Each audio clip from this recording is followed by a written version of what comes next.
মৰমৰ ছাত্ৰ ছাত্ৰীসকল, ইয়াৰ আগতে আমি সমাজ বিজ্ঞানৰ অৰ্থনীতি ভাগৰ 17 নম্বৰ অধ্যায় যিটো মানৱ সম্পদ উন্নয়নৰ নিৰ্দেশক আৰু মানৱ সম্পদ উন্নয়নত বৃত্তিমূলক শিক্ষাৰ ভূমিকা, এই পাঠটোৰ কিছু অংশ আমি ইতিমধ্যে আলোচনা কৰিছোঁ। তাৰ পিছৰ অংশলৈ আমি যাব বিচাৰোঁ। মানৱ সম্পদ উন্নয়ন বুলি ক'লে আমি বুজি পালোঁ যে মানৱ সম্পদ হ'বলৈ হ'লে আমি কি দিশৰ প্ৰতি লক্ষ্য ৰাখিব লাগিব বা পূৰ্ব চৰ্তসমূহ কি সেইখিনি গম পোৱাৰ পিছত এতিয়া মানৱ সম্পদ এখন দেশত উন্নয়ন হৈছেনে নাই হোৱা সেই কথাটো আমি চাবলৈ গ'লে কিছুমান নিৰ্দেশক আছে যি আমাক দেখুৱাই যে সেইখন দেশত মানৱ সম্পদ উন্নয়ন হৈছেনে নাই হোৱা। সেইখিনি হ'ল শিক্ষাৰ হাৰ, জীৱন প্ৰত্যাশা, জন্মকালীন শিশুৰ মৃত্যুৰ হাৰ, জনমূৰি আয়, বিদ্যালয়ত ভৰ্তি আৰু এৰাৰ হাৰ, প্ৰতিষেধক আৰু টীকাকৰণ। ইয়াত শিক্ষাৰ হাৰটো আমি ইতিমধ্যে পাইছিলোঁ যে পূৰ্ব চৰ্তসমূহত যে এজন মানৱ সম্পদ হ'বলৈ হ'লে তেওঁ উপযুক্ত শিক্ষা আৰু কৌশলেৰে সুসজ্জিত হ'ব লাগিব। গতিকে এখন দেশৰ শিক্ষাৰ হাৰে সেই দেশখনৰ মানৱ সম্পদ কিমান উন্নয়ন হ'ব পাৰে বা কিমান উন্নয়ন হৈছে সেই দিশটো আমাক দেখুৱাই দিয়ে। শিক্ষাৰ হাৰ যদি বেছি হয় তেতিয়া গম পাম যে সেই দেশৰ মানৱ সম্পদ উন্নয়ন বেছি হৈছে, আৰু যদি কম হয় তাৰ বিপৰীতটো। ঠিক তেনেকুৱা জীৱন প্ৰত্যাশা হ'ল এখন দেশত এজন মানুহ কিমান বছৰ জীয়াই থাকিব বুলি আশা কৰিব পাৰি। এজন মানুহ কেতিয়া বেছি দিন জীয়াই থাকিব যেতিয়া তেওঁ স্বাস্থ্য ভালে থাকিব, তেওঁ জীৱন ধাৰণৰ যিখিনি সমল সেই সমলখিনি সহজলভ্য হ'ব, তেতিয়াই মানুহ বেছি দিন জীয়াই থাকিব। আৰু ইয়াত স্বাস্থ্যখণ্ডৰ বিশেষ ভূমিকা আছে। তাৰপিছত আহিল জন্মকালীন শিশুৰ মৃত্যুৰ হাৰ। জন্মকালীন শিশুৰ মৃত্যুৰ হাৰ বহুত, যদি এখন দেশত স্বাস্থ্যখণ্ডটো বৰ নিশকতীয়া হয় বা স্বাস্থ্যখণ্ডটো বৰ উন্নত নহয়, তেতিয়া কি হয়, এটা শিশু জন্ম লোৱাৰ সময়তে তেওঁ মাতৃগৰাকীৰ অসুস্থতা হ'ব পাৰে আৰু শিশুটোৰ মৃত্যু হয়। কিন্তু স্বাস্থ্য সেৱা উন্নত হোৱাৰ লগে লগে সেই হাৰটো কমি আহে। গতিকে এখন দেশ কিমান উন্নত বা তাৰ মানৱ সম্পদ কিমান উন্নত হ'ব সেইটো নিৰ্ভৰ কৰে জন্মকালীন শিশুৰ মৃত্যুৰ হাৰ আৰু আগৰ যি দুটা আমি ক'লোঁ সেইকেইটাৰ ওপৰত। তাৰপিছত আহিল জনমূৰি আয়।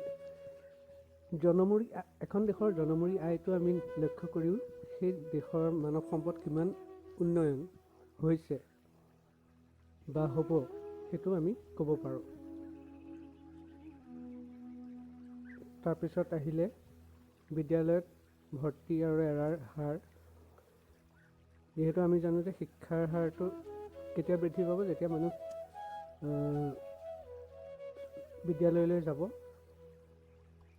আৰু কিছু ক্ষেত্ৰত দেখা যায় যে বিদ্যালয়ত পঢ়িব নোৱাৰি বহুত বিদ্যালয় এৰি দিয়ে, আৰ্থিক কাৰণতে হওক বা বেলেগ কাৰণতে হওক বিদ্যালয় এৰি দিয়ে।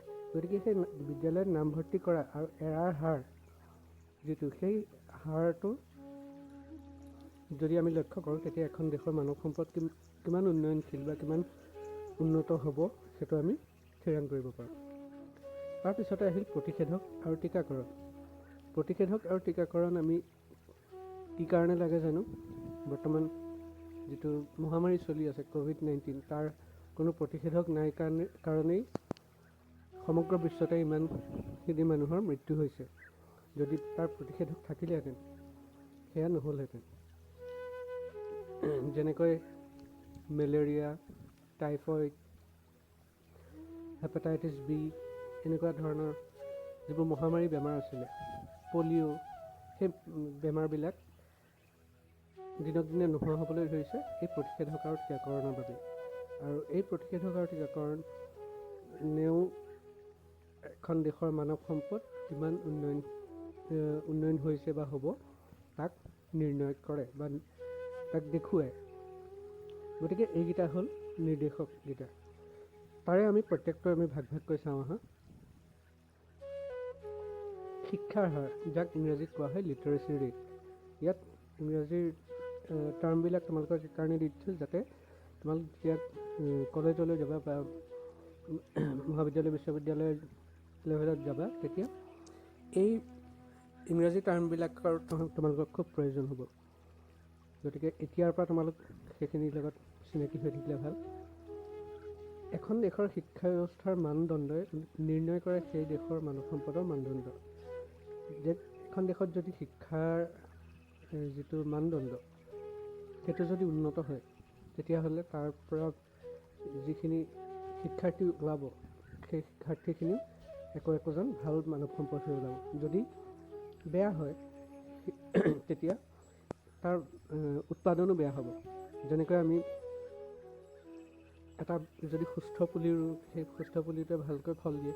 যদি এটা নিশকতীয়া পুলি বা কমজুৰি পুলি ৰুওঁ সেই কমজুৰি পুলিটোৱে ডাঙৰ হৈ পেলাই আমি বিচৰা ধৰণে ফল নিদিবও পাৰে।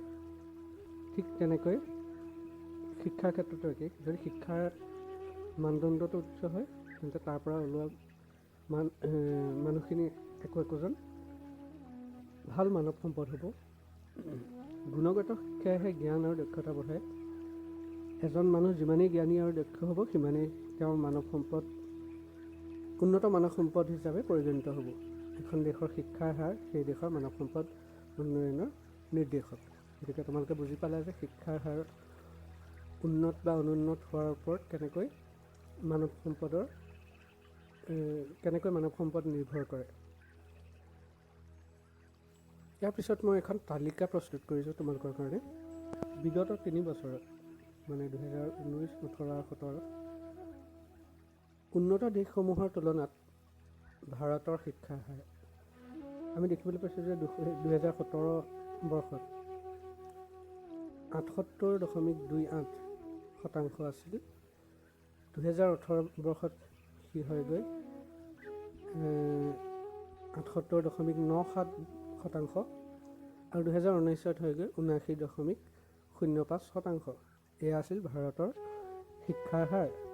তাৰ তুলনাত যদি আমি দাঁতিকাষৰীয়া চীনৰ তথ্যসমূহলৈ চাওঁ তাত পাম যে তেওঁলোকৰ 2017 আছিল 95.45%, 2018 হ'ল 96.82%, 2019 বৰ্ষত 97.06%। গতিকে আমি গম পাওঁ যে চীন এখন উন্নত দেশ, বৰ্তমান উন্নত দেশৰ শাৰীত আহিছে। আৰু তাৰ কাষতে যদি আমি চাওঁ জাপানৰ 2017 আছিল 99.78%, 2018 হ'ল 99.91 আৰু 2019 99.99, মানে 0.01হে কমি আছে 100% শিক্ষাৰ হাৰৰ পৰা।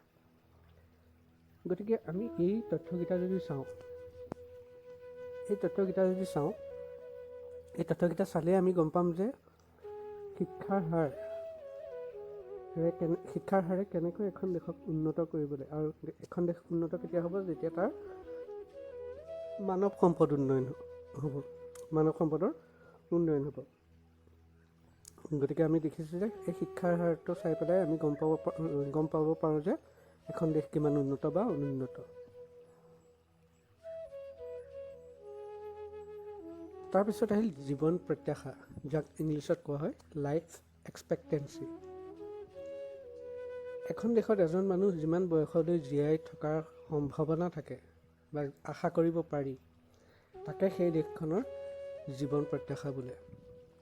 মানে এখন দেশত এজন মানুহ বেছিদিন কেনেকৈ জীয়াই থাকিব, যেতিয়া তাৰ স্বাস্থ্য খণ্ডটো উন্নত হ'ব, যেতিয়া তেওঁ জীৱন ধাৰণৰ যিখিনি সমল তেওঁ শাৰীৰিক আৰু মানসিক দুয়োটাভাৱে সুস্থ থাকিব লাগিব, তেতিয়াহে তেওঁ এটা দীৰ্ঘ জীৱন যাপন কৰিব পাৰিব। আৰু এখন উন্নত দেশতহে সেইটো সম্ভৱ হয়। গতিকে উচ্চ জীৱন প্ৰত্যাশাই সেই দেশখনৰ উন্নত আৰু সহজলভ্য স্বাস্থ্যসেৱাৰ কথা সূচায়। উন্নত হ'ব লাগিব স্বাস্থ্যসেৱা আৰু সহজলভ্য হ'ব লাগিব, সকলোৰে কাৰণে সহজলভ্য হ'ব লাগিব। তেতিয়া এখন দেশৰ মানুহ বেছিদিন জীয়াই থাকিব।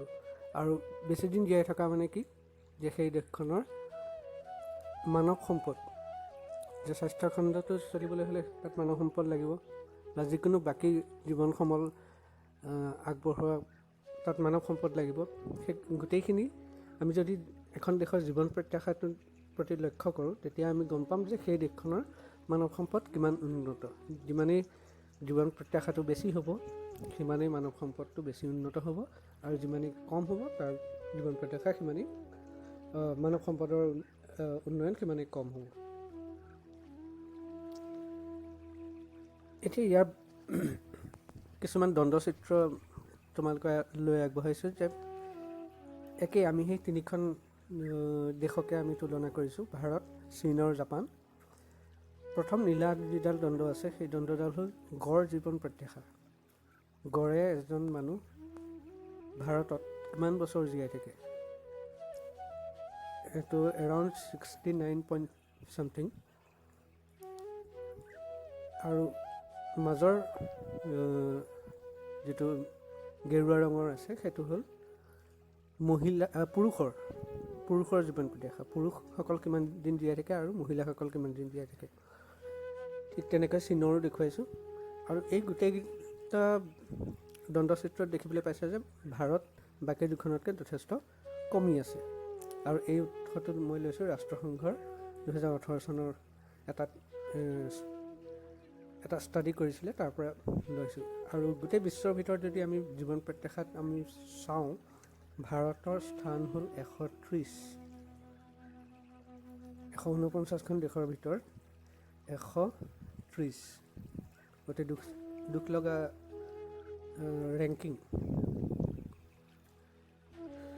তাৰপিছত আহিম জন্মকালীন শিশুৰ মৃত্যুৰ হাৰ, যাক ইংৰাজীত কোৱা হয় ইনফেণ্ট মৰ্টেলিটি ৰেট। কোনো এখন দেশত জন্মৰ সময়ত শিশুৰ মৃত্যুৰ হাৰে সেই দেশখনৰ স্বাস্থ্যখণ্ডৰ মানদণ্ড, প্ৰসূতিৰ স্বাস্থ্যৰ বাবে সুষম খাদ্য আহৰণৰ ক্ষমতা ইত্যাদি দিশক সূচায়।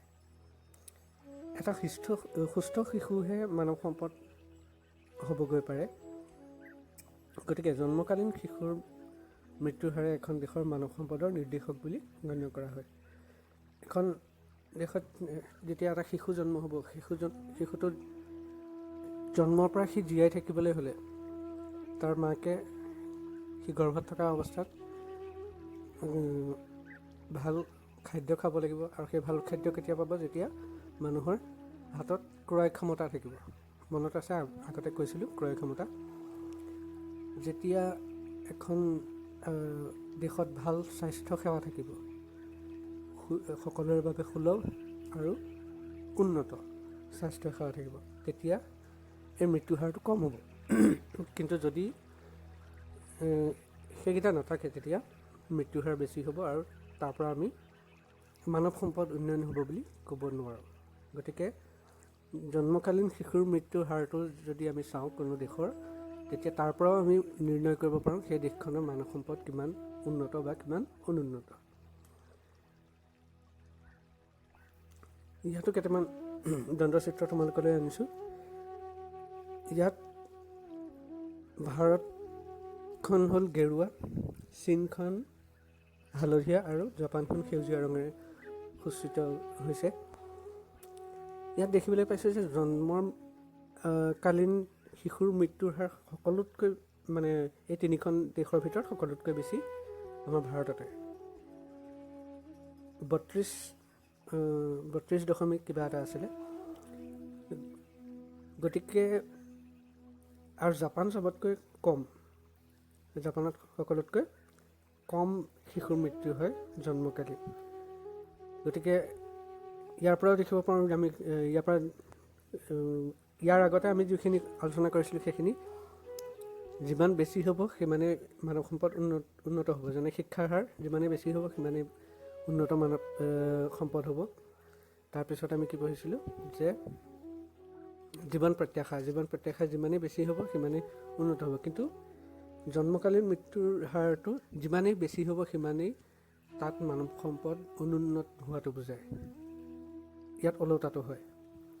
গতিকে আমি দেখিবলৈ পাইছোঁ যে জাপান সকলো ফালৰ পৰা উন্নত,